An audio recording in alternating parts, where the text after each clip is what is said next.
young man, I carried so much pain and anger towards my family of origin, towards my mum and dad.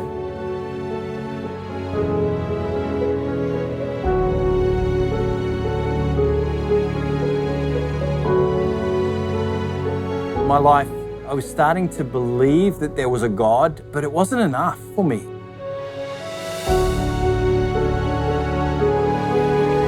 I started to ask God all these questions. If you're real, why did my dad leave? If you're real, why is my mum an alcoholic? If you're real, why did babies die? If you're real, why do I have to go to Mass? Why do I have to go to church?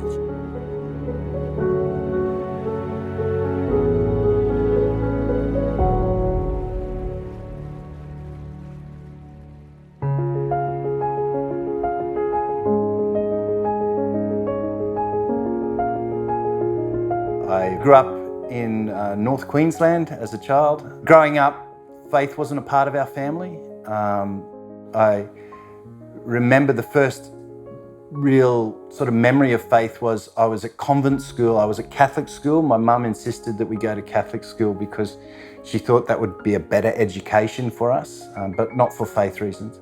And we were at Catholic school and the nuns were preparing the children for their first communion. And they realised they were getting the baptism certificates and I hadn't been baptised. And so I was about 7 years old. And so I remember my baptism. I was baptised with my two brothers. So that was my first memory of anything in faith, but our family didn't practice any sort of faith. I was good at sport and I loved schoolwork. So I went to an all-boys Catholic school, so I fitted in. I was very comfortable at school. But then when I was 13, my dad said, called me in one night and he said, "Son, tomorrow when you come home, I'm not going to be here. I'm leaving." As a child, I knew home was not a pleasant place. I knew there was a lot of trouble and Dad had been drinking a lot. But I was still devastated. I remember crying that night, lying on my bed and crying and deciding that was it. No more tears. I just needed to be strong for my mum and for my two brothers. But something changed in me. My schoolwork just started to go down. It was harder. I kept it a secret. My best friend, I don't think my best friend at school knew that my father had left till he was in grade 11. It was a shameful secret. And then in grade 11, a few things happened. A lot of my friends had girlfriends or were starting to date girls, and girls just scared me. I had two brothers. I went to an all-boys Catholic school.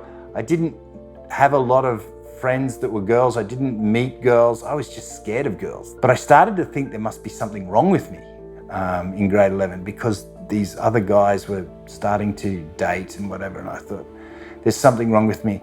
And then in grade 11, I was studying what we call the math science stream, the hard academic subjects. And at the end of my first semester, for the first time in my life, I failed an exam. And for some people, I understand that's not so major in that, but in my life, that it rocked me, it shook me. I'd never failed anything.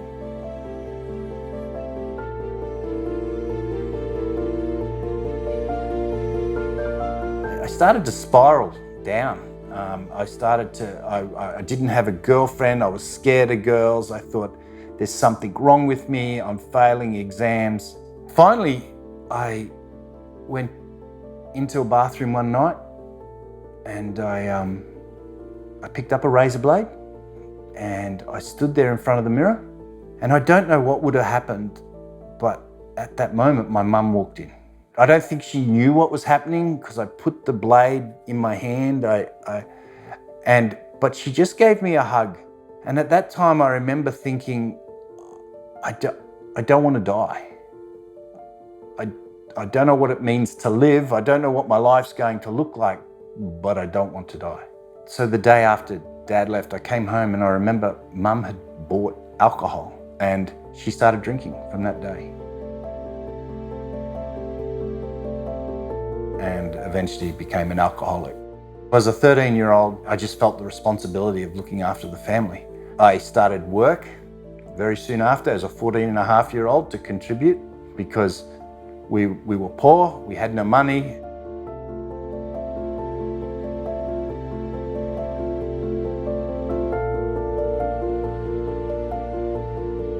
After that night in the bathroom where Mum discovered me, I realised I didn't want to die, but I wasn't sure what I was going to do with my life. So I studied a little bit harder, I worked a little bit harder, and got my grades up, and I got into university in Brisbane, which was 1,600 kilometres, 1,000 miles away from Cairns, which I wanted because I wanted a new start. I wanted to feel like I was a different person. So I went down. My mum couldn't afford for me to go to university, so she moved. Herself and my two brothers, they moved down to Brisbane, and I went to university in Brisbane. And I remember sitting in the hall at university, and there was about 3,000 first-year students, and I looked around and I was waiting to feel like I was a different person. I was waiting to feel like things had changed, and I realised all of a sudden that I was still the same person I was in Cairns. I still had the same fears, and all of a sudden in this big hall I felt quite lonely. As I was walking out, I remember I saw somebody who I went to school with, one of the guys who had been in my class at school. And I remember thinking, oh, thank goodness, somebody I know.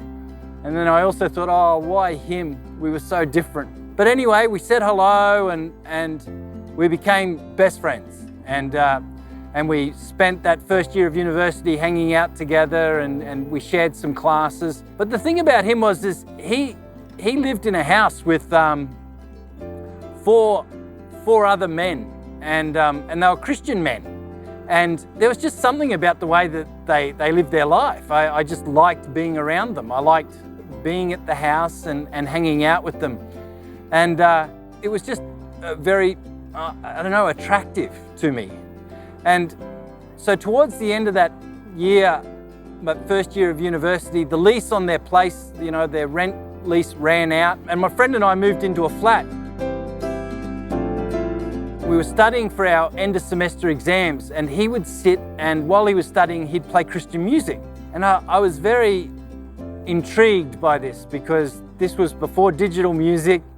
You paid for your music, you bought cassettes or records, and he loved it, and he listened to it. And so I started to talk to him about this Christian faith and ask him lots of questions. Eventually he said to me, I can't answer all your questions, Arthur. You need to ask God yourself. I didn't know how to do that. And he said, you need to pray. And so I started to do what I call my 2-second prayer. Every day I'd say, God, if you're there, show me.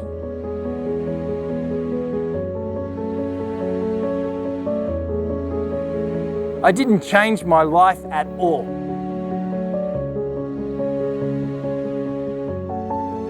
I was still doing university student stuff. I was still drinking, still partying. But every day I would say, God, if you're there, show me.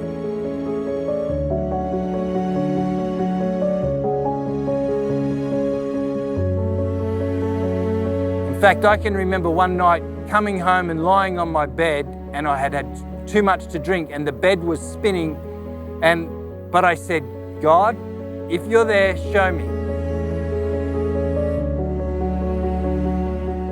I finished my exams, and my friend, he still had another week of exams. So another friend rang me up and said, hey, let's go camping. We're going to go camping out in the mountains. And I said, oh, that'd be great. So I drove out there. I went out there about 3 hours to get there. And what he didn't tell me was there was probably about 10 women going on this camping trip. And I remember being so nervous, so scared. I wasn't very good around girls, and I just remember freaking out inside. But we set up our tents, and I was sitting off to the side, and I was sitting on this log, and I remember sitting there and thinking, oh, what am I going to do? And some girls wandered over, and they just started to talk to me, and it was so easy, and it was just so comfortable. And as I was talking to them, I had this experienced this thing inside me. It was like God said to me, "You want to know I'm here? I'm helping you right now, Arthur." I was so confused. I was like, what sort of God is this? I'm talking to these girls, but I'm having this experience inside where I feel like God is saying, "I'm real, I'm here, I'm helping you." Anyway, I just didn't know what to do with it. So I knew it felt good. So we finished camping, we spent a week camping, and after that, I finished up and I went home back up to Cairns for the summer to get a job, to work for the summer.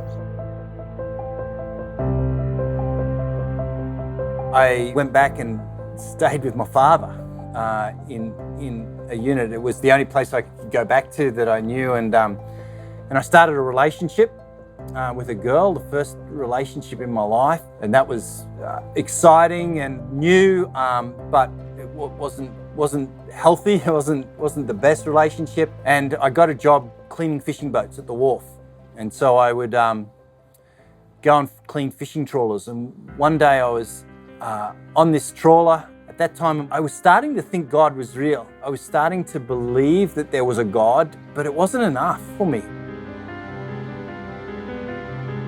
I remember sitting in the bottom of the boat and I started to ask God all these questions. If you're real, why did my dad leave? If you're real, why is my mum an alcoholic? If you're real, why did babies die? If you're real, why is there suffering? If you're real, isn't that enough? Why do I have to go to Mass? And so I was asking these questions in the bottom of the boat, and I remember God answered me.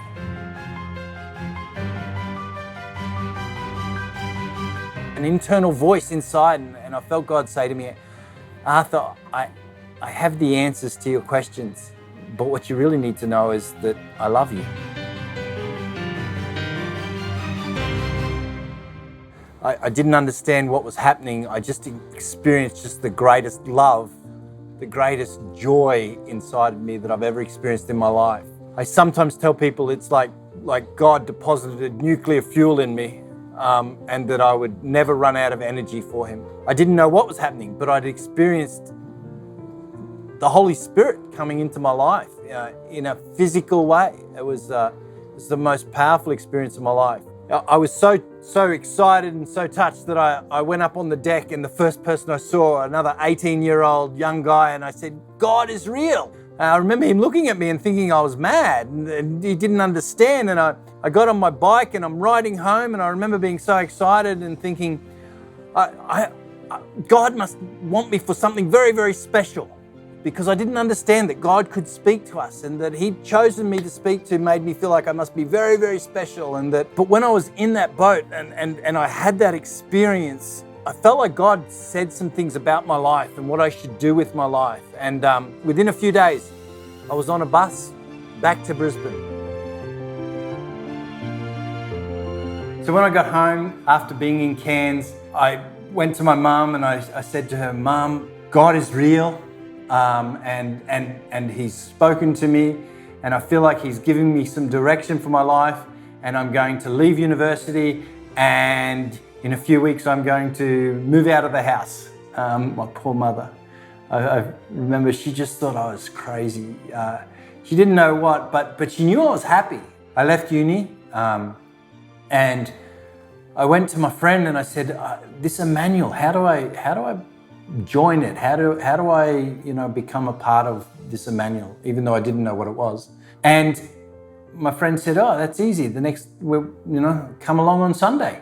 And so on Sunday, I went with him, and the community met in a large hall at a high school. And I remember thinking, this is a bit different. I didn't understand what it was or whatever, but I felt sure that I was meant to be there. And so I went inside with my friend, and then the meeting started, and people started to pray, and they were putting their hands in the air, and people started to pray in tongues, and I just thought it was just crazy. I didn't know what it was. I just thought, this isn't normal.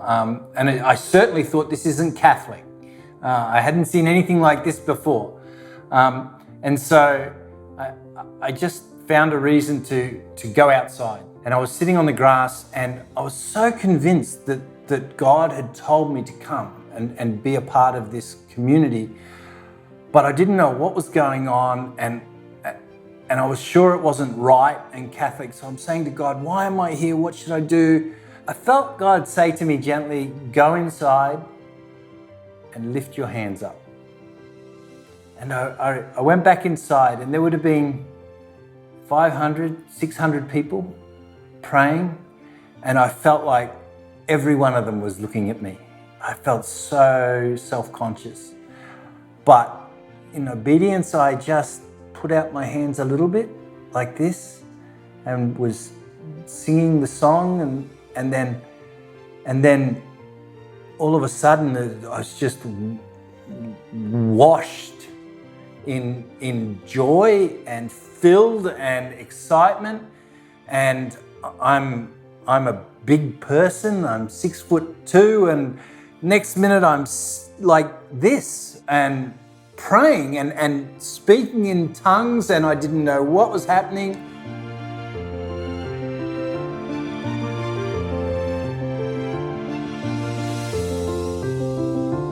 The joy inside my heart and the sense of the goodness of God was so overpowering. And so that started my journey with the community.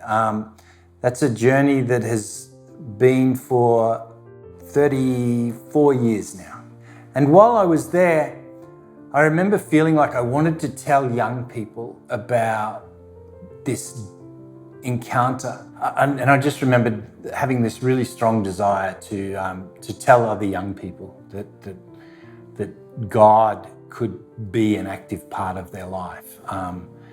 And I was reading a magazine, and I remember seeing this advertisement for a missionary group called NET, National Evangelization Teams, and they were in America. The community was looking to bring NET to Australia, and they were looking for volunteers. So I volunteered and I got accepted, and so NET Ministries was one of the most formative, foundational aspects of my faith development.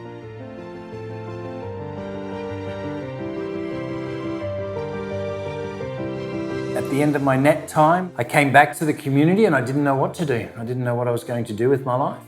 I actually started to work in pubs as a barman, and I worked as a barman. And at that same time, I started a relationship with a young woman in the community, Chantal. We started to work with the young people in the community. We're involved in, myself particularly, I was involved in teenagers and leading teenage ministry in the community. I also then decided I did need to do study and started studying applied mathematics at university. After 2 years of dating, Chantal and I got married. In that marriage, God has blessed us abundantly. We've had 4 children. Raising children in a family of faith was a great responsibility, but also just a tremendous joy.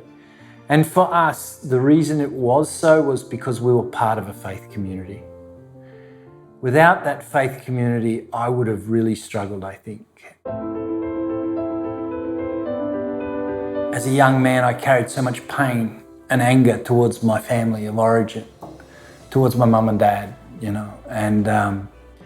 But firstly, through my relationship with the Lord, and then through my relationships with the community, I understood that I needed to find a place to be able to forgive my mum and dad. And one of the things that I learned to do through my faith is to have the capacity to be able to forgive my mum for the alcoholism, but for the impact that that had on me as a young man, and to forgive my father for leaving us when I was a young teenager. And there's been many things over the years where God has brought things to light in my life, patterns of relating, actions that I need I need His healing. prayer is the response, first and foremost. What I've learned is my response to God is to be in relationship with Him through attendance of Mass, through going to Mass, through corporate worship, through being a part of a men's group and sharing about the realities of our life together,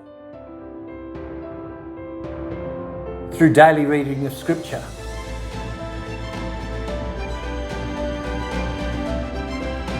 What I want to say to people is, maybe you're a person of faith, maybe you're somebody who doesn't have faith, but wherever you're at, if you're struggling, invite God in. It started for me with a 2-second prayer, saying, God, if you're there, show me. And I absolutely know with every fiber of my being that God will never, ever reject that invitation. He will always come to those who ask for Him.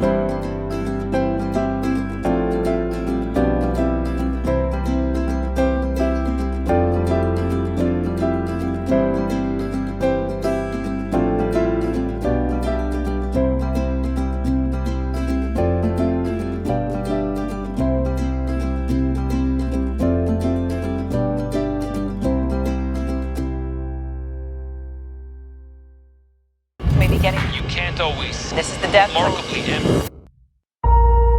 Turn back towards God. Rise up.